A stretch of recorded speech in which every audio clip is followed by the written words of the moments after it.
मास धरी राज्य में ओडिया अस्मिता उपर बेसी चर्चा होदी ओडिया अस्मिता एवं ओडिया स्वाभिमान ए आंदोलन 2021 मसीह आरंभ हो सारी निर्वाचन में ओडिया अस्मिता मुख्य प्रसंग होगा पर 2024 निर्वाचन में चर्चा अधिक होता आम मन करुचु ओडिया लोक ही ओडिशा शासन मंग धरिबा दरकार ओडिशार पानी पवन रे बढ़िथिबा ए माटीर पिला ही राज्यर मुख्यमंत्री हेबा दरकार बाहर लोक बाहर रहिबा दरकार प्रधानमंत्री नरेंद्र मोदी यह अति स्पष्ट भाव रे कहबा परे ये चर्चा आगु को बढ़ी जे कौ लोक मुख्यमंत्री हेबा दरकार कौ लोक मुख्यमंत्री हेबा दरकार नुहे ए कथा मध्य आगु को आसुची जुक्ति आसुची आरपटू जे बीजेपी ओडिया अस्मिता पई करछि कोन आमे तो विश्व ओडिया सम्मेलन करदेलु आहुरी किछि काम करिछु आमे भाबुछु विशेष करके किए कौन करिसेंती किए कौन करनाहांती ता सहित ओडिया अस्मितार कौनसी संपर्क नाही ओडिया अस्मिता और स्वाभिमान को कहीं विपद आछि एक 5 कोटी ओडिया कहीं मन करुचंती अनुभव करुचंती ओडिया अस्मिता विपद रे बोली कहीं भाबुचंती 5 कोटी ओडिया किछि लोक जो माने अस्मिता को बुझिबा को चेष्टा करंती नाही से माने वितंडा जुक्ति करुचंती किए आम मानकर मुख्य हेबा दरकार किए नुहे से गोटे लक्ष्मण रेखा टणा जीवार आवश्यकता भी रही जदि ए निर्वाचन वितर्क को आम बुझा चेष्टा करवा आज शो रे आम ओडिया अस्मिता पर विशेष करके चर्चा करवा और जानापी चेष्टा करवा प्रकृत में ओडिया अस्मिता कौन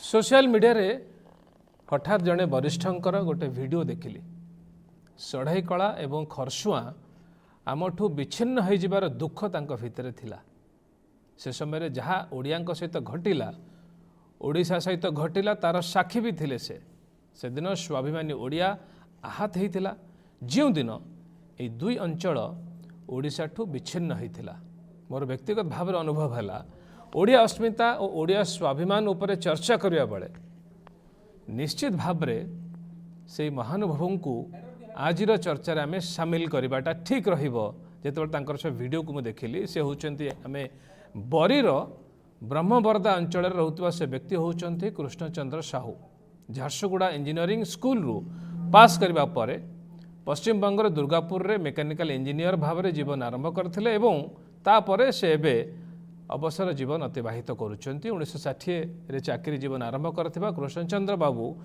14 देश मध्य भ्रमण करथिले कृष्णचंद्र बाबूंकर ए वीडियोटी प्रथम आम देखा जो वीडियो को देखला परे मो भाबिली तांको सुनिला परे जे आजिर चर्चा रे निश्चित भाव में ओडिया अस्मिता स्वाभिमान चर्चा जेतेबेले सारा राज्य रे होउची सेतेबेले आमे कृष्णचंद्र बाबू को निश्चित भाव में शुणिबा से कौन कहउचंती बोली गोटे लोक को सड़ेकला खरसुआ आमर ओडिशार थिला हाँ सेड़ा ओडिया भाषा अंचल ताकू बिहार रे मिसई देले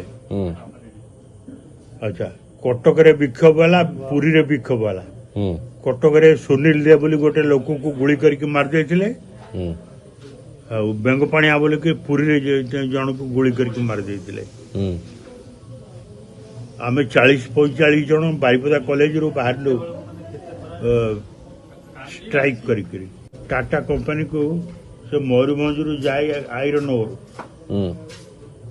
स्टील प्लांट को सेटा को बंद कर दी नेहरू डाकिकी नेले नवकृष्ण चौधरी थिले मुख्यमंत्री बोले ओडिशा बोली गोटे प्रदेश रहिबो नै north India south India east India waste India central India कला 5 प्रोविंसेस विल बी देयर सड़ेकला खरसुआ आमर ओडिशार थिला हाँ सेड़ा ओडिया भाषा अंचल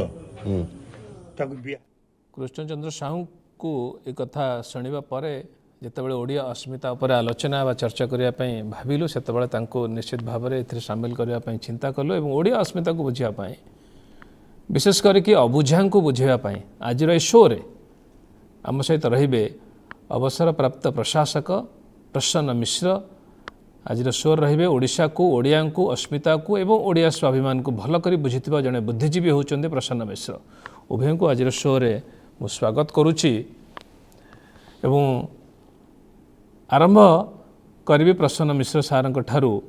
ତାଙ୍କର ଲେଖା ଆମେ ବହୁତ ପଢ଼ୁଛୁ ସୋସିଆଲ ମିଡ଼ିଆରେ, ସେ ବିଭିନ୍ନ ପ୍ରସଙ୍ଗରେ ବିଭିନ୍ନ କଥା ସେ ଲେଖୁଛନ୍ତି। ତେଣୁ ଆମେ ଭାବୁଛୁ ପ୍ରସନ୍ନ ବାବୁ ନିଶ୍ଚିତ ଭାବରେ ଯେଉଁ କିଛି ଅବୁଝା ଲୋକ ଅଛନ୍ତି ବା ଯେଉଁମାନେ ଓଡ଼ିଆ ଅସ୍ମିତାକୁ ବୁଝିପାରୁନାହାନ୍ତି ସେମାନଙ୍କୁ ଓଡ଼ିଆ ଅସ୍ମିତା ବାବଦରେ ଭଲ କରି ବୁଝାଇବେ। ପ୍ରସନ୍ନ ବାବୁ, ଏ ଯେଉଁ ଓଡ଼ିଆ ଅସ୍ମିତାକୁ ନେଇକି ବେଶ ଚର୍ଚ୍ଚା ହେଉଛି ସାରା ରାଜ୍ୟରେ ଏବେ, ଏ ତ 2-3-4 ବର୍ଷ ଧରିକି ଆଲୋଚନା ଚାଲିଛି ସାରା ରାଜ୍ୟରେ, କିନ୍ତୁ ଏବେ ଯେତେବେଳେ ନିର୍ବାଚନର ସମୟ ଏବଂ এই ନିର୍ବାଚନରେ ମୁଖ୍ୟ ପ୍ରସଙ୍ଗ ବର୍ତ୍ତମାନ ଓଡ଼ିଆ ଅସ୍ମିତା ଏବଂ ଓଡ଼ିଆ ସ୍ୱାଭିମାନ। ଅନେକଙ୍କ ଭିତରେ ଯୁକ୍ତି ଯେ ଏଇଟା ଅସ୍ମିତା ନୁହେଁ, କେଉଁଟା ଅସ୍ମିତା। ତେଣୁ ଆପଣ ଟିକେ ଦୟାକରି କହିବେ କି ଯେ ପ୍ରକୃତରେ ଓଡ଼ିଆ ଅସ୍ମିତାଟା କ'ଣ? ଧନ୍ୟବାଦ। ଆପଣଙ୍କୁ ଅସ୍ମିତା ସମ୍ପର୍କରେ ଅଳ୍ପ କିଛି କହିବା ଲାଗି ମୁଁ ଚାହୁଁଛି। ଆଜି ଅସ୍ମିତାକୁ ଖୋଜା ଚାଲିଛି ରାଜ୍ୟରେ। ଏଇ ଅନ୍ୱେଷଣଟା କେତେ ବ୍ୟାପକ ହେଇଛି ମୁଁ କହିପାରୁନି। ହୁଏତ ଏଇ ଅନ୍ୱେଷଣ ଦୂର ଦୂରାନ୍ତକୁ ବି ଆକ୍ରାନ୍ତ କରିଛି କି ପ୍ରଭାବିତ କରିଛି, ମୁଁ ସେ ବିଷୟରେ ସନ୍ଦିହାନ। ଅନେକ କହୁଛନ୍ତି ଏଟା ଗୋଟେ ଆର୍ମ ଚେୟାର ଡିସ୍କସନ, କିଛି ଦିନ ଚାଲିବ ଏବଂ ତାପରେ ମୋଡ଼ିଯିବ। କିନ୍ତୁ ଯେହେତୁ ଏଇ ପ୍ରସଙ୍ଗଟି ଆଗ ଉଠୁନଥିଲା ଏବଂ ଆଜି ଉଠିଛି, ଏହାର ପ୍ରାସଙ୍ଗିକତା ଏବଂ ଏହାର ତାତ୍ପର୍ଯ୍ୟ ସମ୍ପର୍କରେ ମୁଁ କିଛି କହିବାକୁ ଚାହୁଁଛି। ଅସ୍ମିତା ମୋ ମତରେ, ମୋ ଦୃଷ୍ଟିରେ ଆମ ଚେତନାର ପରିପ୍ରକାଶ, ଉତ୍କର୍ଷ ପ୍ରାପ୍ତି ପାଇଁ ଆମର ଆକର୍ଷଣ, ତତ୍ପରତା, ସକାରାତ୍ମକ ଶକ୍ତିର ସାମୂହିକ ନିୟନ୍ତ୍ରଣ ଓ ପରିଚାଳନା ହେଉଛି ଅସ୍ମିତାର ଏକ ଅଙ୍ଗ। ରବୀନ୍ଦ୍ରନାଥ ଟାଗୋର ଯେମିତି କହିଥିଲେ, where the mind is without fear, head is held high। ସେ ହେଉଛି ଅସ୍ମିତାର ପରିପ୍ରକାଶ। ଅସ୍ମିତା ପରାଧୀନତା ସ୍ୱୀକାର କରେନି। ଅସ୍ମିତା ତମସାର ପରିପନ୍ଥୀ। ସେ ଆଲୋକର ଅନ୍ୱେଷଣ କରିଥାଏ। ନିଜ ସାମର୍ଥ୍ୟ ପ୍ରତି ସଚେତନତା ଏବଂ ଅଭିମାନ ଅସ୍ମିତାର ଥାଏ। ଆକ୍ରମଣକାରୀକୁ ପରାହତ କରିବାର ସାମର୍ଥ୍ୟ ମଧ୍ୟ ଅସ୍ମିତାର ଏକ ଅଙ୍ଗ। ଭୀରୁ, ଭିକ୍ଷାର୍ଥୀ ହେବା ଏବଂ ଆଳସ୍ୟ ପରାୟଣତା ଅସ୍ମିତାର ଅଙ୍ଗ ନୁହେଁ। ଏହାର ଆଭୂଷଣ ହେଉଛି ଆତ୍ମ ଅଭିମାନ, ଆତ୍ମସମ୍ମାନ, ନିଜ ସଂସ୍କୃତି, ନିଜ ସାମୂହିକ ଆଚାର ସଂହିତା, ନିଜ ପରମ୍ପରା ପ୍ରତି ଅଭିମାନ ହେଉଛି ଅସ୍ମିତାର ଅବିଚ୍ଛେଦ୍ୟ ଅଙ୍ଗ। ପ୍ରଜାତ୍ୱ ସ୍ୱୀକାର ପାଇଁ ଆକର୍ଷଣ ଅସ୍ମିତା ନୁହେଁ। ଆମେମାନେ ସମସ୍ତେ ଆଜି ପ୍ରଜା ହେବା ପାଇଁ ବ୍ୟାକୁଳ, କିନ୍ତୁ ନାଗରିକ ହେବା ପାଇଁ ଆମେ ପଛଘୁଞ୍ଚା ଦେଉଛୁ। ଆମର ନାଗରିକର ଦାୟିତ୍ୱ ବହନ କରିବା ପାଇଁ ଏତେ ଆକର୍ଷଣ ନୁହେଁ ଯେତେ ପ୍ରଜାତ୍ୱ ସ୍ୱୀକାର କରିବା ପାଇଁ ଯେତେ ଆକର୍ଷଣ। ଇଏ ହେଉଛି ଆଜିର ସିଚୁଏସନ, ଆଜିର ବାସ୍ତବିକତା। ତେଣୁ ଆଜି ଅସ୍ମିତା ଗୋଟେ ବଡ଼ ପ୍ରାସଙ୍ଗିକ ପ୍ରସଙ୍ଗ ହେଇ ଉଠିଛି।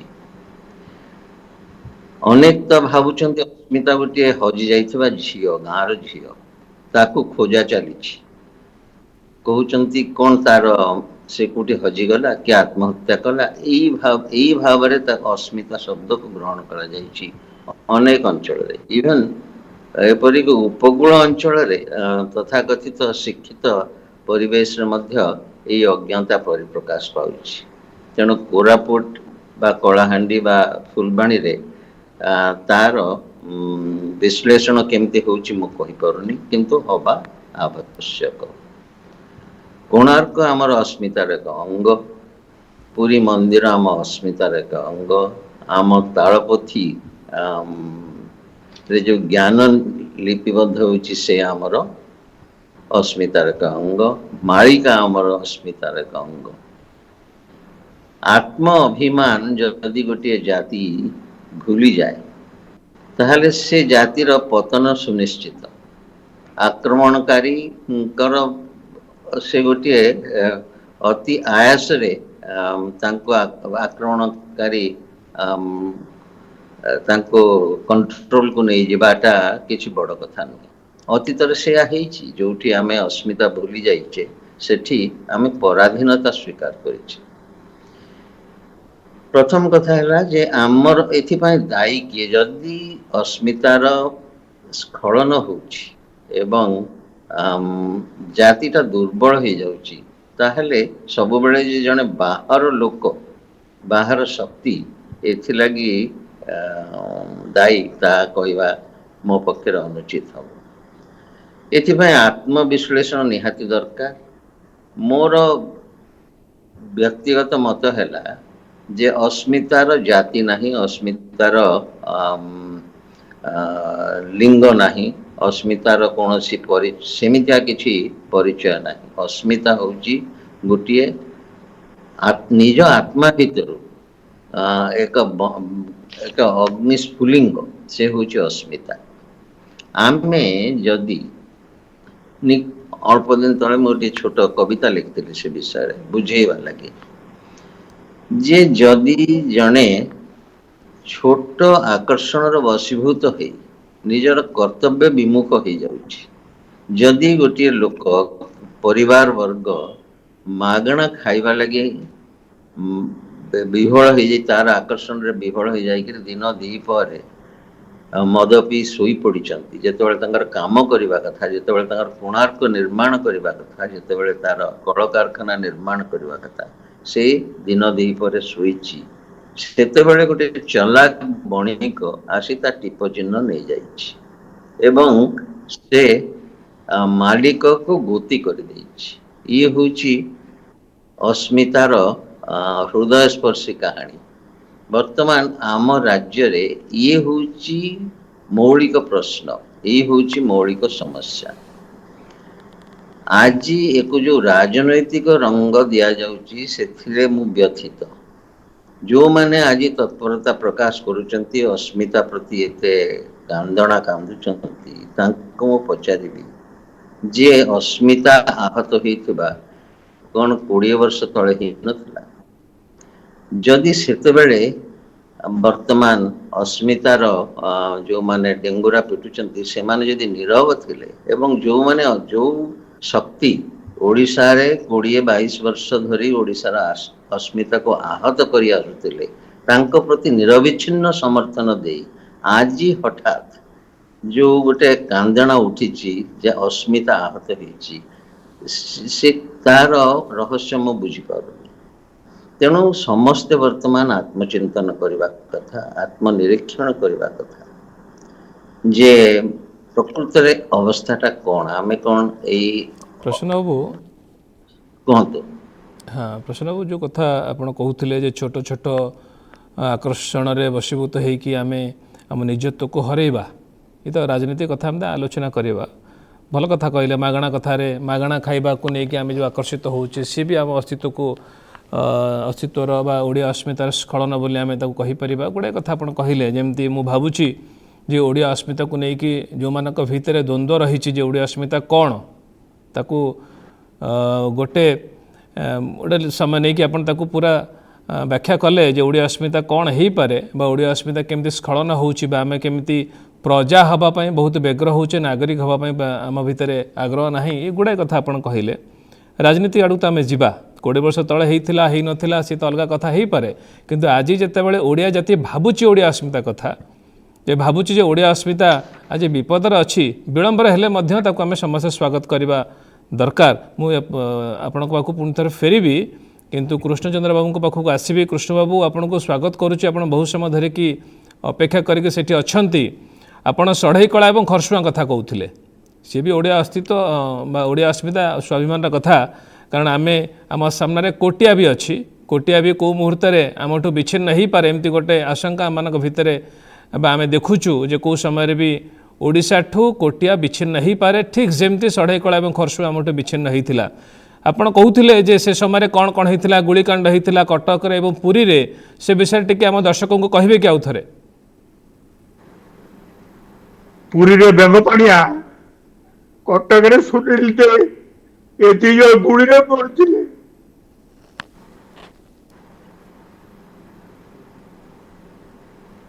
এটা କୋଉ ମସିହାର କଥା କୃଷ୍ଣ ବାବୁ? এটা 1957 ଭିତରେ କଥା। ଆପଣ ସେତେବେଳେ କୋଉଠି ଥିଲେ? ମୁଁ ବାରିପଦାରେ ଥିଲି, ବାରିପଦା କଲେଜରେ ପଢୁଥିଲି। ସେତେବେଳେ ଆପଣଙ୍କୁ କେତେ ବୟସ ଥିଲା ଏବଂ ଆପଣମାନେ କେମିତି ତାର ପ୍ରତିବାଦ କରୁଥିଲେ କ'ଣ ଟିକେ କୁହନ୍ତୁ? ସେ ଆମେ 40-45 ଜଣ ବାହାରିକିରି ଟାଟା କମ୍ପାନୀକୁ ଯୋଉ ଯାଉଥିଲା ଆଇରନ୍ ଓର୍ ତାକୁ ବନ୍ଦ କରିଥିଲୁ। ପ୍ରଧାନମନ୍ତ୍ରୀ ନେହେରୁ ନାଇଁ ଆପଣ କାହିଁକି ବନ୍ଦ କଲେ? କ'ଣ ପାଇଁ ବନ୍ଦ କଲେ? ଆପଣ ଆଇରନ୍ ଯେ ଟ୍ରକକୁ ବନ୍ଦ କଲେ କହୁଛନ୍ତି, ପ୍ରତିବାଦ କଲେ କ'ଣ ପାଇଁ? କ'ଣ ଲାଗିଲା ଆପଣଙ୍କୁ, କାହିଁକି ବିରୋଧ କଲେ? ମୟୂରଭଞ୍ଜ ରାଜା ଟାଟା କମ୍ପାନୀ ସାଙ୍ଗରେ ଗୋଟେ ଚୁକ୍ତି କରିଥିଲେ 30% ଓଡ଼ିଶା ଲୋକ ମିଶିବେ, କାମ କରିବେ ଟାଟା କମ୍ପାନୀରେ, ସେଟା ଥିଲା। ନାଇଁ ମୁଁ ଖାଲି ଜାଣିବା ପାଇଁ ଚାହିଁଲି ଯେହେତୁ ସଡ଼େଇକଳା ଖରସୁଆଁ କଥା ଆପଣ କହୁଥିଲେ, ମୁଁ ଶୁଣିଲି ଏବଂ ଆପଣ ସେ ଭିଡ଼ିଓଟିକୁ ପୋଷ୍ଟ କରିଥିଲେ ଯେ ଯେତେବେଳେ ଜଣେ ନାଗରିକ ଭାବୁଛନ୍ତି ବା ଜଣେ ଓଡ଼ିଆ ଭାବୁଛି ଯେ ମୋ ଅଞ୍ଚଳରୁ ବା ମୋ ରାଜ୍ୟରୁ ଗୋଟେ ଅଞ୍ଚଳ ବିଚ୍ଛିନ୍ନ ହେଉଛି, ତାକୁ କଷ୍ଟ ହେଉଛି। ଇଏ ବି ଓଡ଼ିଆ ଅସ୍ମିତା, ଯେଉଁ କଥା ପ୍ରସନ୍ନ ବାବୁ କହୁଥିଲେ, ଜଣେ ଓଡ଼ିଆ ଭାବରେ ତାକୁ କଷ୍ଟ ଦେଉଛି ଯେ ମୋ ରାଜ୍ୟରୁ ବା ମୋ ଅଞ୍ଚଳରୁ ଗୋଟେ ଛୋଟିଆ ଖଣ୍ଡ ଆଉ ଗୋଟେ ବିଚ୍ଛିନ୍ନ ହୋଇଯାଉଛି, ସେତେବେଳେ ଆପଣଙ୍କୁ କଷ୍ଟ ଦେଉଛି। ମୁଁ ସେଇଥିପାଇଁ ଆପଣ ଜାଣିବା ପାଇଁ ଚାହିଁଲି ଯେ ଆପଣ ସେତେବେଳେ ଯେଉଁ ବିରୋଧ କଲେ ଆପଣଙ୍କୁ ସେତେବେଳେ ଲାଗିଥିବ ଯେ ମୋ ଓଡ଼ିଶାରୁ ଗୋଟେ ଛୋଟିଆ ଅଞ୍ଚଳ ବିଚ୍ଛିନ୍ନ ହୋଇଯାଉଛି, ସେୟା ତ କୃଷ୍ଣ ବାବୁ?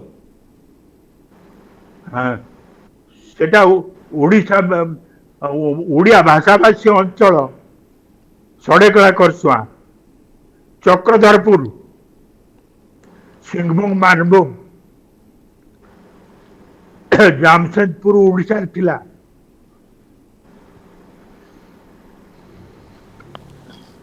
ପ୍ରସନ୍ନ ବାବୁ ଯେଉଁ କଥା ଆମେ କୃଷ୍ଣ ବାବୁ କହୁଛନ୍ତି ତାଙ୍କର ସେ ଭିଡ଼ିଓଟିକୁ ଆଜି ଦେଖିଲା ପରେ ମୁଁ ତାଙ୍କୁ ଚାହିଁଲି ଆଜିର ଶୋରେ ନେବା ପାଇଁ। ସେ ବରିରେ ଅଛନ୍ତି, ଯେହେତୁ ବୟସ ଅଧିକ କାରଣରୁ ତାଙ୍କୁ ଟିକେ କମ୍ ଶୁଭୁଛି, ସେ କଥା ମଧ୍ୟ ସେ ଆମକୁ ଆଗରୁ କହିଥିଲେ। ତେଣୁ ଆମେ ତାଙ୍କ କଷ୍ଟ ବୁଝି ହେଉଛି ଯେ ସେତେବେଳେ ସେ ଯୁବକ ଥିଲେ, ବାରିପଦାରେ ଥିଲେ, ସଡ଼େଇକଳା ଖରସୁଆଁ ସମୟରେ ବି ସେ ଦେଖିଛନ୍ତି ସେ ସମୟଟାକୁ ଏବଂ ସେ ବିରୋଧ କରୁଛନ୍ତି। ଯେଉଁ କଥା ଆପଣ କହିଲେ ଜଣେ ଓଡ଼ିଆ ଭାବୁଛି ଯେ ମୋ ରାଜ୍ୟରୁ ଗୋଟେ ଓଡ଼ିଆ ଭାଷାଭାଷୀ ଅଞ୍ଚଳ ବିଚ୍ଛିନ୍ନ ହୋଇଯାଉଛି, ତାକୁ କଷ୍ଟ ହେଉଛି, ସେ ତା'ର ବିରୋଧ ବି କରୁଛନ୍ତି। ଯେଉଁ କଥା ଆଜି କୋଟିଆରେ ବି ଆମେ ଦେଖିବାକୁ ମିଳୁଛି। ଯେଉଁ କଥା ଆପଣ କହୁଥିଲେ ଆମେ ପ୍ରଜା ହେବା ପାଇଁ ସମସ୍ତେ ବ୍ୟସ୍ତ ହୋଇଯାଉଛେ, ନାଗରିକ ହେବାର ବା ଯେଉଁ ଦାୟିତ୍ୱ ଆମ ପାଖରେ ଅଛି ବା ଆମେ ସେ କଥାଟିକୁ କରୁନେ। এই ସଢ଼େଇକଳା ଖରସୁଆଁ ଏବଂ କୋଟିଆ କଥା ମଧ୍ୟ ଆପଣ ବି ଜାଣିଥିବେ, ଯେହେତୁ ଆପଣ ସଚେତନ ଅଛନ୍ତି, ୟାକୁ ଆପଣ କେମିତି ଦେଖୁଛନ୍ତି କୋଟିଆକୁ ନେଇକି? ସଢ଼େଇକଳା ଖରସୁଆଁ ଓଡ଼ିଶା ପ୍ରସନ୍ନ ବାବୁ, କୋଟିଆ ଏକ ସ୍ପର୍ଶକାତର ପ୍ରସଙ୍ଗ।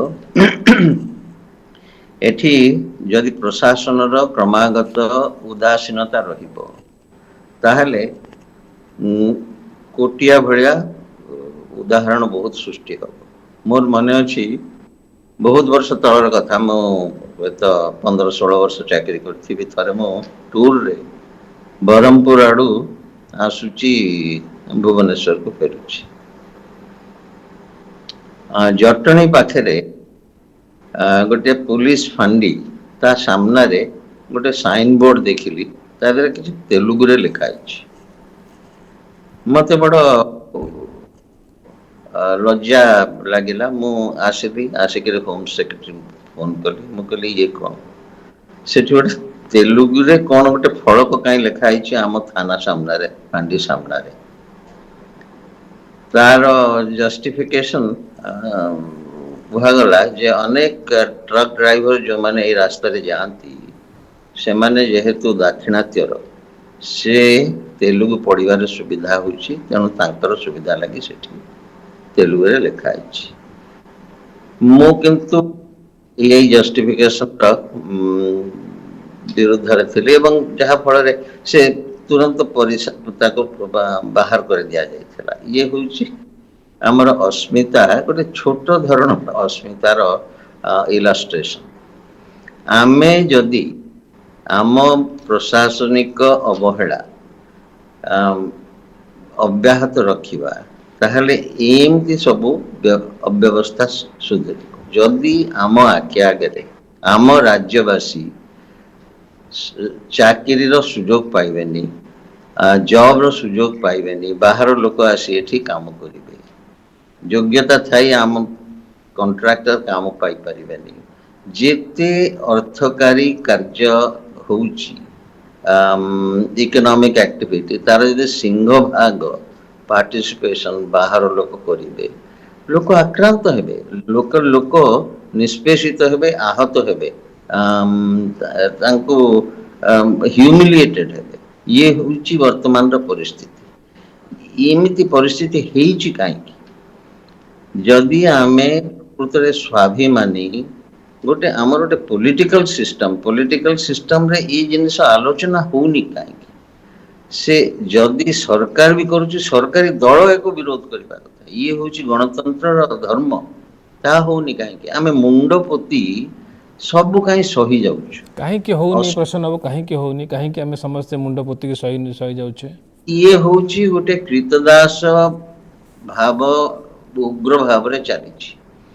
ଆପଣ ଯାହା କହନ୍ତୁ ଯେ ବର୍ତ୍ତମାନ ଆମର ଗୋଟେ ପାୱାର କନସେନ୍ଟ୍ରେସନ ଯେମିତି ହଉଛି, ଡେମୋକ୍ରେସି ଗୋଟେ କାମଚଳା ଡେମୋକ୍ରେସି ହେଇଗଲାଣି। ଇଏ ମୁଁ ବହୁତ ସମୟରେ କୁହେ, ଆମ କନଷ୍ଟିଟ୍ୟୁସନର ବର୍ତ୍ତମାନ ଅବସ୍ଥା କ'ଣ? କନଷ୍ଟିଟ୍ୟୁସନର ଆତ୍ମା ହେଉଛି ଆମର ପ୍ରିଆମ୍ବଲ ହେଉଛି କନଷ୍ଟିଟ୍ୟୁସନର ଆତ୍ମା। ପ୍ରିଆମ୍ବଲ ଯଦି ଆପଣ ପଢିବେ, ସେଥିରେ କ'ଣ ଲେଖା ହେଇଛି? We the people of India, ଆମ ଭାରତବର୍ଷର ଲୋକମାନେ ଏଇ କନଷ୍ଟିଟ୍ୟୁସନ ତିଆରି କରିଛନ୍ତି ଆମ ଲୋକଙ୍କୁ ଏଇ ସୁବିଧା ଦେବା ଲାଗି ଏବଂ ଭାରତର ସାର୍ବଭୌମତ୍ୱ ଅଖଣ୍ଡତା ସ୍ୱୀକାର କରିବା ଲାଗି। ଆମ ଗଣତନ୍ତ୍ରର ମୂଳ ମନ୍ତ୍ର ହେଲା ଯେ ଇଏ ଗୋଟେ ସିଟିଜେନ ସେଣ୍ଟ୍ରିକ କନଷ୍ଟିଟ୍ୟୁସନ। ସିଟିଜେନ ହେଉଛି ପ୍ରାଇମେରୀ, ଆଉ ସବୁ secondary. President, prime minister, chief minister ସମସ୍ତେ secondary. ପ୍ରାଇମେସି has been given to citizens। ଏଇ ବିଷୟଟି କାହିଁକି ବର୍ତ୍ତମାନ କେହି ବୁଝୁନାହାନ୍ତି? ବର୍ତ୍ତମାନ ଗୋଟେ ଏକ୍ଜିକ୍ୟୁଟିଭ ଏତେ ପରାକ୍ରମୀ କାହିଁ ହେଇଯାଉଛି? ପାର୍ଲାମେଣ୍ଟ ବସି ପାରୁନି, ଲେଜିସ୍ଲେଚର ବସି ପାରୁନି, ବର୍ଷକୁ 30 ଦିନ ବସୁଛି। ନାଇଁ, ମୁଁ ଖାଲି ପ୍ରଶ୍ନ ବାବୁ ଯେଉଁ କଥା ପଚାରୁଥିଲି ଯେ ଓଡ଼ିଆଙ୍କ ଭିତରେ ସେ ସାହସଟା କାହିଁକି ଦେଖାଯାଉ ନାହିଁ? ଯେ ଯେତେବେଳେ ଆମର ଅସ୍ମିତା ଉପରେ କେଉଁଠି ଆଘାତ ହେଉଛି ବା ଆମେ ଭାବୁଛେ ବିପଦ ଆସୁଛି, ସେଠି ଆମେ କାହିଁକି ମୁହଁ ଖୋଲି ପାରୁନି? ଓଡ଼ିଆଙ୍କ ଭିତରେ ଏ ପ୍ରକାର ଦୁର୍ବଳତାଟା କାହିଁକି ଦେଖିବାକୁ ମିଳୁଛି? ଆପଣ ଦେଖନ୍ତୁ, ମାନେ ଯଦି ଆତ୍ମସମ୍ମାନ ଆମେ ଲୁଜ କରିବା, ଯଦି ଆତ୍ମସମ୍ମାନ ଆମର ରହିବନି, ତାହେଲେ ଆମେ ବହୁତ ତଳକୁ ଚାଲିଯିବା। ଆମେ ବିଦ୍ରୋହ କରିବାର ଶକ୍ତି ଯଦି ହରେଇବା, ତାହେଲେ ଆମେ କ୍ରୀତଦାସ ହେଇଯିବା, ଯାହା ବର୍ତ୍ତମାନ ହେଉଛି। ଗୋଟେ ବାହାରୁ ଜଣେ ଲୋକ ଆସି କୌଣସି ବ୍ୟାକଗ୍ରାଉଣ୍ଡ ନାହିଁ, ସେ ଯଦି ଗୋଟିଏ ସରକାରୀ କଳର ମାନେ ଦୁର୍ବ୍ୟବହାର କରି ମୁଖ୍ୟମନ୍ତ୍ରୀଙ୍କ ପ୍ରୋତ୍ସାହନରେ କୋଟି କୋଟି ଟଙ୍କା ଅର୍ଥ ଶ୍ରାଦ୍ଧ କରି ସେ ତାର ପବ୍ଲିକ ଫେସ୍ କ୍ରିଏଟ କରିପାରିଲା ଏବଂ ଆମର ଗୋଟେ ଡେମୋକ୍ରେଟିକ ସିଷ୍ଟମ, ଆମର ଗୋଟେ ଏଡେ ବଡ ଆଞ୍ଚଳିକ ପାର୍ଟି ତାକୁ ନତମସ୍ତକ ହିଁ ସ୍ୱୀକାର କଲା। ୟାଠୁ ବଡି ମାନେ ହାସ୍ୟାସ୍ପଦ ଲଜ୍ଜାକର ବିଷୟ କ'ଣ ହେଇପାରେ? ଆପଣ କୁହନ୍ତୁ। ସେ ଯିଏ ଯୋଉ ବ୍ୟକ୍ତି ବର୍ତ୍ତମାନ ଉପରକୁ ଉଠୁଛନ୍ତି, ତାଙ୍କୁ ଦୋଷ ଦେଇ ଲାଭ ନାହିଁ। ତାଙ୍କୁ ଯିଏ ଆଲାଉ କଲେ, ପ୍ରୋତ୍ସାହନ ଯିଏ ଦେଉଛନ୍ତି, ତାଙ୍କୁ ଯିଏ ପ୍ରୋତ୍ସାହନ ଦେଉଛନ୍ତି, ଠିକ୍ କଥା, ଆମେ ତାଙ୍କୁ ଦୋଷ ଦେବା ଦରକାର। ମୁଁ ଆପଣଙ୍କ ପାଖକୁ ଫେରିବି, ଖାଲି କୃଷ୍ଣ ବାବୁଙ୍କ ପାଖକୁ ପୁଣି ଥରେ ଆସିବା ପାଇଁ ଚାହିଁବି। କୃଷ୍ଣ ବାବୁ, ଏଇ ଯେଉଁ ଓଡ଼ିଆ ଅସ୍ମିତା କଥା ଆମେ କହୁଛେ, ଓଡ଼ିଆଙ୍କ ଭିତରେ ପ୍ରତିବାଦ କରିବାର ସାହସ ଦେଖିବାକୁ ମିଳୁନାହିଁ। ଆପଣ ସେ ସମୟର ଓଡ଼ିଶାକୁ ଦେଖିଛନ୍ତି, ଏବେ ଏ ସମୟରେ ଓଡ଼ିଶାକୁ ଦେଖୁଛନ୍ତି, ୟାକୁ ଆପଣ କେମିତି ଦେଖୁଛନ୍ତି କୃଷ୍ଣ ବାବୁ? ଓଡ଼ିଆମାନଙ୍କ ଭିତରେ ମୁହଁ ଖୋଲିବାର ସାହସ ଦେଖିବାକୁ ମିଳୁନାହିଁ।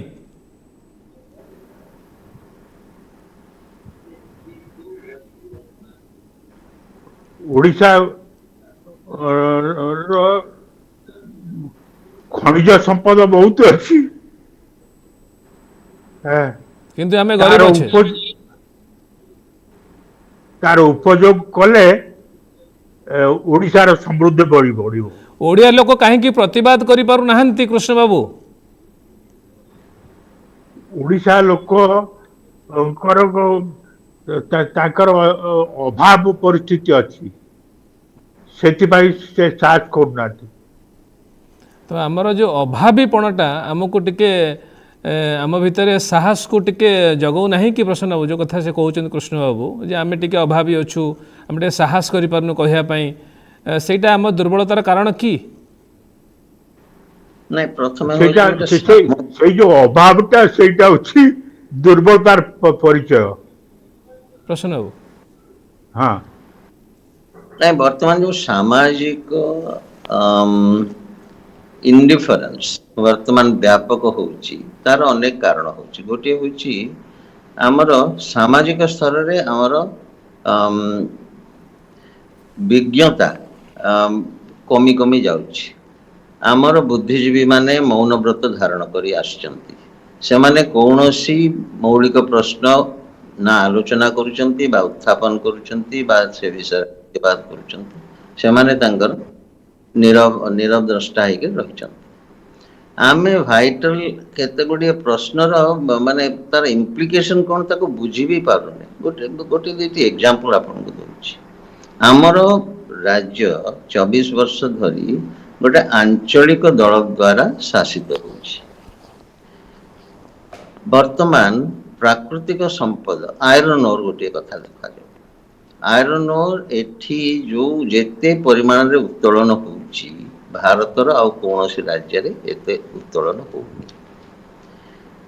କେତୋଟି ରାଜ୍ୟରେ ବର୍ତ୍ତମାନ ନ୍ୟାଚୁରାଲ ରିସୋର୍ସ କନଜରଭେସନ ଲାଗି ଡିସିସନ ନିଆଗଲା ଯେ ଏତିକି ଉତ୍ତୋଳନ ପରେ ଆଉ ଉତ୍ତୋଳନ ହେଇପାରିବ ନାହିଁ।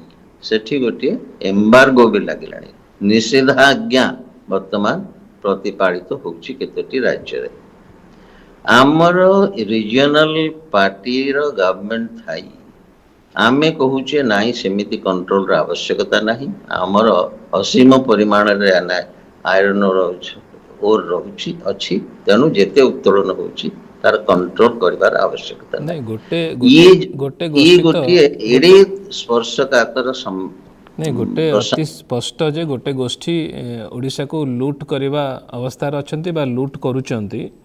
ବା ଆମେ ସମସ୍ତେ 5 କୋଟି ଓଡ଼ିଆ ଆମେ ପ୍ରାୟ ଚୁପ୍ ହେଇକି ବସିଛେ, ବା କିଛି ଲୋକ ଆମେ ଜାଣିନେ ଏଟା ଗୋଟେ ତାତ୍ପର୍ଯ୍ୟପୂର୍ଣ୍ଣ ପ୍ରସଙ୍ଗ ବୋଲି ବି ଆମର ଧାରଣା ହଉନି। ନାଇଁ, ଇଏ ହଉଛି ଓଡ଼ିଆ ତ ଲାଗେ ଯେ ଓଡ଼ିଆ କିଛି ଜାଣିବା ପାଇଁ ଚାହୁଁନାହାନ୍ତି। ବେଳେବେଳେ ଲାଗେ ଆମକୁ, ଆମେ ତ ଦୀର୍ଘଦିନ ଧରିକି ଏ ବାବଦରେ ଆଲୋଚନା କରୁଛୁ, ଚର୍ଚ୍ଚା କରୁଛୁ, ତାକୁ ଲଢ଼େଇ ବି କରୁଛୁ, ତାର ପରିଣାମ ଭୋଗିଛୁ, ଏସବୁ କଥା ଆସିଛି। କିନ୍ତୁ ଲାଗେ ଓଡ଼ିଆ କିଛି ବୁଝିବାକୁ ଚାହାନ୍ତି ନାହିଁ। ଯେ ମୋର ଆଜି ମାଗଣା ମିଳୁଛି ଖାଇବା ପାଇଁ, ମୁଁ ସେଥିପାଇଁ ଧନ୍ୟବାଦ ଦେବି ମୋତେ ଯିଏ ମାଗଣା ଦେଉଛି ଖାଇବା ପାଇଁ। ତା ଛଡ଼ା ଆମେ ଅଧିକ କିଛି ଭାବୁନେ ଓଡ଼ିଶା ପାଇଁ କ୍ଷତି କ'ଣ ହେଉଛି, ଓଡ଼ିଆ ଅସ୍ମିତା କ'ଣ ଅଛି, ଆମର ସ୍ୱାଭିମାନ ଆକ୍ଚୁଆଲି କ'ଣ, ଆମ ପୂର୍ବପୁରୁଷମାନେ କ'ଣ କ'ଣ କରିଯାଇଛନ୍ତି, ଏ ପ୍ରକାର କଥାକୁ ଭାବିବା ପାଇଁ ଆମମାନଙ୍କ ପାଖରେ ସମୟ ବି ନାହିଁ। ସେ ହେଉଛି ଦୁଃଖର ବିଷୟ। ବର୍ତ୍ତମାନ ଏମିତି ଏକ୍ଜାମ୍ପଲ ଅନେକ ଦେଇ ହବ। ଆପଣ ଦେଖନ୍ତୁ, ଆମେ କେତେ ପ୍ରଚାର କଲୁ ଯେ ଆମ ସ୍କୁଲର ମଡର୍ଣ୍ଣାଇଜେସନ ଚକଚକ କରାଗଲା, ପଡ଼ିଆ ହେଲା, ଘର ରଙ୍ଗ ଦିଆଗଲା, କୋଠା ବାଡ଼ି ହେଲା।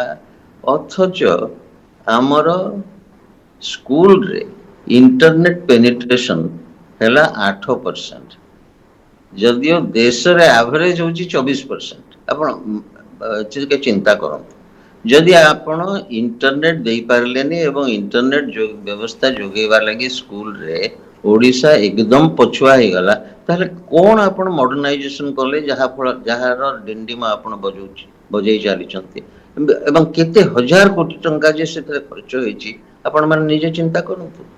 ଯଦି ଆମେ ଉଦ୍ଦେଶ୍ୟଟା ସାଧନ କରୁନେ, ତାହେଲେ ହସ୍ପିଟାଲଟା କ'ଣ ଗୋଟେ ବଡ଼ 10 ମହଲାର ମାଲକାନଗିରିରେ କୋଠା କରିଦେଲେ ଗୋଟେ ହସ୍ପିଟାଲ ଭଲ ଚାଲିବ? ସେ କେବଳ ଗୋଟେ କଣ୍ଟ୍ରାକ୍ଟର ଏବଂ ଯେଉଁମାନେ ପିସି ନେଉଛନ୍ତି ତାଙ୍କୁ ସାହାଯ୍ୟ କରିବ। ରୋଗୀକୁ କେମିତି ସାହାଯ୍ୟ କରିବ ଆପଣ ପଚାରନ୍ତୁ।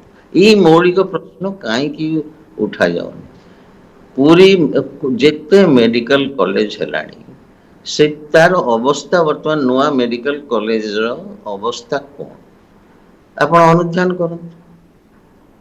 କେବଳ କୋଠା ବାଡ଼ି କରି ଆମେ ଖର୍ଚ୍ଚ କରି ପିସି ଦେଇ ଏଇଟା କଲଚର ନୁହେଁ, ଇଏ ଗଭର୍ଣ୍ଣାନ୍ସ ନୁହେଁ, ଇଏ ହେଉଛି ମାଲ ଗଭର୍ଣ୍ଣାନ୍ସ, ଇଏ ହେଉଛି ଆନାର୍କି।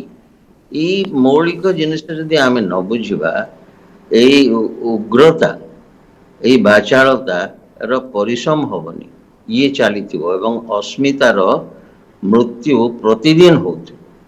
ଇଏ ହଉଛି ଆଜିର ମୌଳିକ ପ୍ରଶ୍ନ। ଏତିକି ମୁଁ ଆପଣମାନଙ୍କ ପାଖରେ ଉତ୍ଥାପନ ଆଉ କରୁଥିବାରୁ ଆଉ ଗୋଟେ କଥା ପ୍ରଶ୍ନ ବାବୁ ମୁଁ ଆପଣଙ୍କଠୁ ଜାଣିବା ପାଇଁ ଚାହିଁବି, ଯେ ଯେଉଁ କଥା ଏବେ ବେଶୀ ଚର୍ଚ୍ଚା ହେଉଛି ଯେ ଓଡ଼ିଶାର ମାଟି ପାଣି ପବନରେ ବଢ଼ିଥିବା ଲୋକ, ଟିକେ ରାଜନୀତିକ ଚର୍ଚ୍ଚା ଯେଉଁ ହେଉଛି ଏବେ ନିର୍ବାଚନ ଦୃଷ୍ଟିକୋଣରୁ, ଯେ ଓଡ଼ିଶାର ଲୋକ ହିଁ ଓଡ଼ିଆ ଲୋକ ହିଁ ବିଶେଷ କରିକି ଏ ଶାସନର ମଙ୍ଗ ଧରିବା କଥା, ବାହାର ଲୋକ ନୁହେଁ। ୟା ଉପରେ ଆପଣଙ୍କର ମତ କ'ଣ ରହିବ?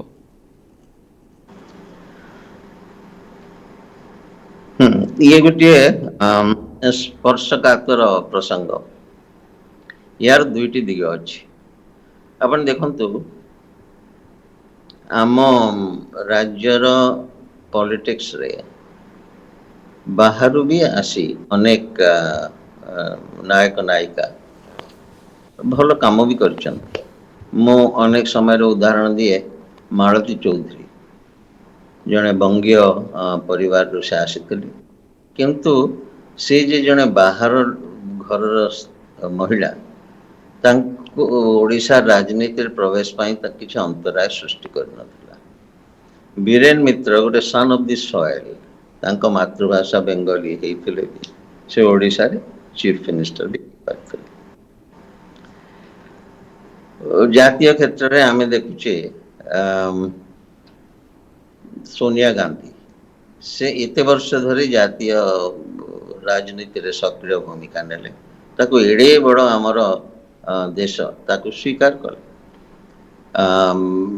ସେ ବିଷୟରେ ତାଙ୍କ ନାଗରିକତ୍ୱ ବିଷୟରେ, ନାଗରିକତା ବିଷୟରେ ପ୍ରଶ୍ନ ଉଠିଥିଲା। ସେ ବହୁତ ପ୍ରଶ୍ନ ର ସମାଧାନ ହେଲା ଏବଂ ସେ ତିଷ୍ଠିଲେ ଏବଂ ସେ ଏପର୍ଯ୍ୟନ୍ତ ବି ତିଷ୍ଠି ରହିଛନ୍ତି।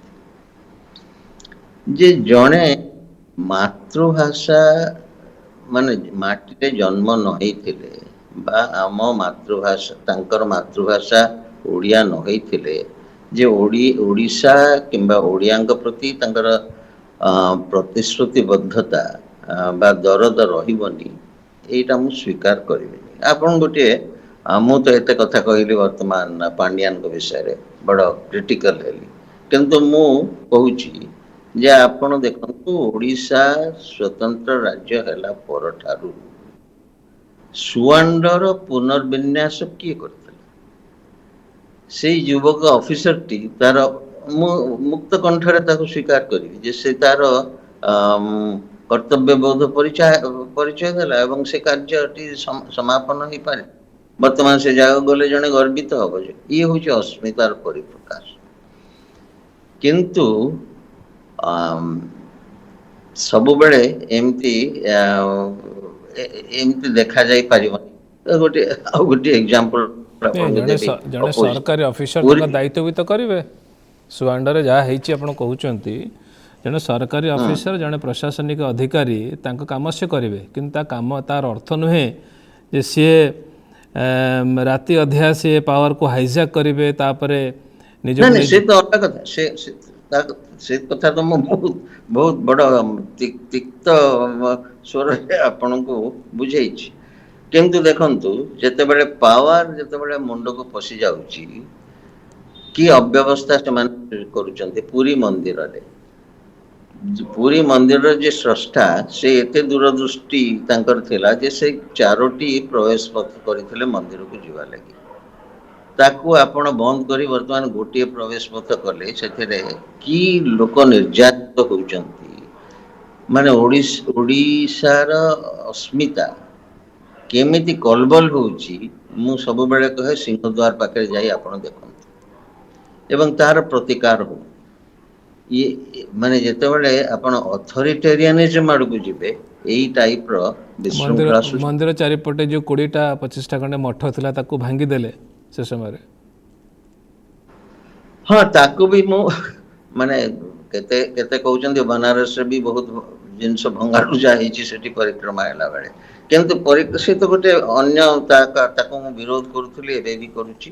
କିନ୍ତୁ ବର୍ତ୍ତମାନ ଯୋଉ ଏତେ ହଜାର କୋଟି ଟଙ୍କା ଖର୍ଚ୍ଚ ହେଲା ପରେ बेसिक पर्पस जेमती स्कूल रे इंटरनेट नाही मु सबुबळे दीटी मौलिक प्रश्न पचारुछि एथिरे ए 1000 कोटी टंका खर्च करी आम नवीन बाबू किंबा तांकर डाहाण हाथ जो कले ता फल दीटी उद्देश्य जोटा मौलिक उद्देश्य प्रभुंक दर्शन एवं प्रभुंक प्रसाद लाभ ये दुईटी रे कौन उन्नति होइछि आपण ठीक ये होइछि मौलिक प्रश्न ठीक कथा भक्त खरारे सिझी पिला छुआ को धरी जो कलवर है से लाइन लगौଛନ୍ତି गोटे अत्याचार जदि आभिमुख्य नथिबो सैडिज्म जदि नथिबो ये व्यवस्था को केही दिने भी रखिबे ना ଆପଣ ଭାବୁଛନ୍ତି କି ଯେ ପୁରା ତ କହିସାରିଲେଣି ଆପଣ ଭାବୁଛନ୍ତି କି ଯେହେତୁ ଆମେ କାର୍ଯ୍ୟକ୍ରମକୁ ସାରିବା ଆପଣ ଭାବୁଛନ୍ତି କି ଓଡ଼ିଆ अस्मिता ଆଜି ବିପଦରେ ଅଛି ଯେଉଁ ଚର୍ଚ୍ଚା ହେଉଛି ଏବେ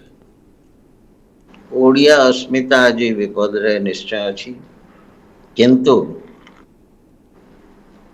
ताकू जदि आपण गोटे राजनैतिक आयुध भाव व्यवहार करेंगे से आपण सफल हेबे ना ଓଡ଼ିଆ अस्मिताକୁ ବଞ୍ଚାଇବା ପାଇଁ କିଛି ଆୟୁଧ ହେବା ଦରକାର କି ନୁହେଁ କି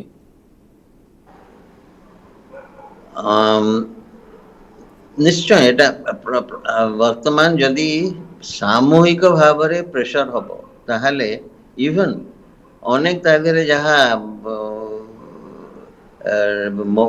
ये अमेंडमेंट करबा कथा रेक्टिफिकेशन करबा कथा करबा आवश्यक करबा दरकार प्रेशर एते हबा दरकार प्रतिवादर स्वर तेज हवा उचित नुहे कि आज जहाँ अवस्था है प्रतिवादर स्वर तेज हवा निहाती आवश्यक एवं ये अथॉरिटेरियनिज्म को बंद करिवार आवश्यक माने जाति should emerge as winner not the authoritarianism एटा होची आज मौलिक प्रसंग मु खाली कृष्ण बाबू को पाखु जीवी तापर आउ गोटे प्रश्न आपण पय रहिबो जो माने बुझी परनांती ओडिया अस्मिता कोन जो माने सोई की रहिचंती ओडिया अस्मिता बाबद रे बुझु नाहंती बा जानि की बुझा पय चाहू नाहंती तांको बाबद रे आपण गोटे लाइन रे किछि कहिबे कृष्ण बाबू खाली आपण तो जाने पय चाहिबी कृष्ण बाबू हां कोंतु ओडिशार लोक मुख्यमंत्री हवा दरकार ना ओडिशा बाहर लोक मुख्यमंत्री हवा दरकार ओडिशा लोक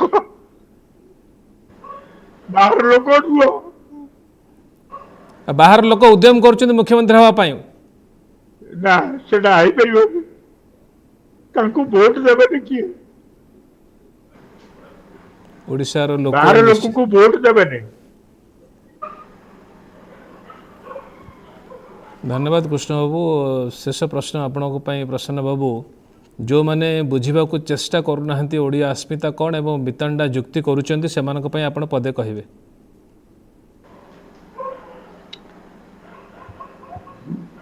जदि आपण संक्षेप रे मोठू किछि सुनिबा को चाहउछन ताहाले मु सेही सोई रहिथिबा ओडिया को गोटे विषय कहबी जे भारतर विभिन्न प्रदेश रो लोक सोई रहू नाहंती वर्तमान प्रदेश प्रदेश भितर डेवलपमेंट रे एते फरक आसिलानी आमे जहा जेते बखाणिले भी दिन को दिन पछुआ ही चलीचे आमे वर्तमान केते प्रदेश ठू प्रत्येक क्षेत्र रे अंतत 20-25 वर्ष पछुआ ही गलानी एई वास्तविकता प्रति समस्त ध्यान दियंतु आपण गोटे 5 टंकिया चाउल किंबा गोटे इंटरेस्ट फ्री कंजम्पशन लोन नहीं मौज न करंतु पिठापणा रे निजर अमूल्य जीवन नष्ट न करंतु परिश्रमी हुंतु आत्म अभिमानी हुंतु एवं किछि प्रोडक्शन करंतु प्रोडक्शन कल्चर आम राज्य रे हो सी जिनिस जदि न होईची आमे केवल देहपर शोइबा पखाळ खाइबा पखाळर माने बहुत सद्गुण प्रचार करी चलीथिबा ई मानसिकता ओडिशा को आगे नबनी आपण वर्तमान को गति रे डिजेनरेशन जाउची आपण आचार्य हरिहर कैंसर हॉस्पिटल को जानत आपण देखिबे वर्तमान ए जो गुटका खाई ओडिया केमिति कैंसर रो शिकार ही जाउची सेठी घंटे आपण जाई के देखो ये हूँ ओडिशार वास्तविक चित्र एक आम सरकार केते दूर देखुचंती तांकर सेंसिटिविटी केते आमर MLA MP ए विषय केते ह्यूमन एटीट्यूड देखौछन ता मु जानिनी ये होची क्रूर सत्य ओडिया रोगग्रस्त हो जाउची ओडिया रो बॉडी मास इंडेक्स कमी जाउची ओडिया वर्तमान कार्यक्षम हो पारुनी एवं एठी केवल गोटे गोटे जस्ट ह्यूमन इन फॉर्म एई आमे निजुकु सीमित रखिबा ताहले ओडिशार एवं ओडियांकर भविष्य उज्जवलमय नुहे तेणु समस्त जागृत हवा दरकार। धन्यवाद। बहुत धन्यवाद प्रसन्न बाबू एवं कृष्ण बाबू आपण दुई जन को बहुत बहुत धन्यवाद जो माने ओडिया अस्मिता को बुझु नाहंती बा बुझी पारु नाहंती मु भाबुछि आज शो रे केवल गोटे लाइन आमे गुलामी करबा एवं कृतदास करिवार मानसिकता बाहर जावा दरकार मागणा खेय को आमे विरोध करबा समस्त दरकार तापर जाई आमे समस्ते आत्म अभिमानी हो पारिबा आमे स्वाभिमानी भी हो पारिबा। बहुत बहुत धन्यवाद। आज कार्यक्रम को एट सारिबा। नमस्कार।